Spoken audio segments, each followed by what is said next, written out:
கீழ்காணும் துவாவை ஒருவர் பகலில் ஓதிவிட்டு அன்றே மரணித்தால் அவன் சுவர்க்கவாசியாவான். இரவில் ஓதிவிட்டு இரவிலே மரணித்துவிட்டால் அவனும் சுவர்க்கவாசியாவான் என்று நபி ஸல்லல்லாஹு அலைஹி வஸல்லம் அவர்கள் கூறினார்கள். அல்லாஹும்ம அன்த ரப்பி லா இலாஹ இல்லா அன்த ஹலக்தனி வஅனா அப்துக வஅனா அலா அஹ்திக வவஹ்திக மா இஸ்ததஅது அஊது பிக மின் ஷர்ரி மா ஸனஅது அபூ லக பிநிஅமதிக அலைய வ அபூ லக பிதன்பி ஃபஅக்ஃபிர் லி ஃபஇன்னஹு லா யக்ஃபிருத் துனூப இல்லா அன்த. இறைவா, நீயே என் எஜமான், உன்னை தவிர வணக்கத்துக்குரியவன் யாரும் இல்லை.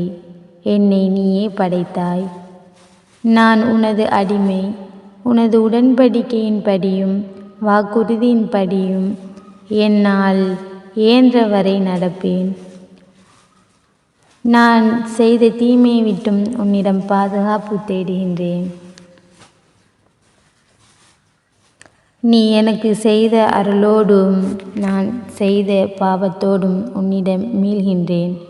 எனவே என்னை மன்னிப்பாயாக. உன்னை தவிர யாரும் பாவங்களை மன்னிக்க முடியாது.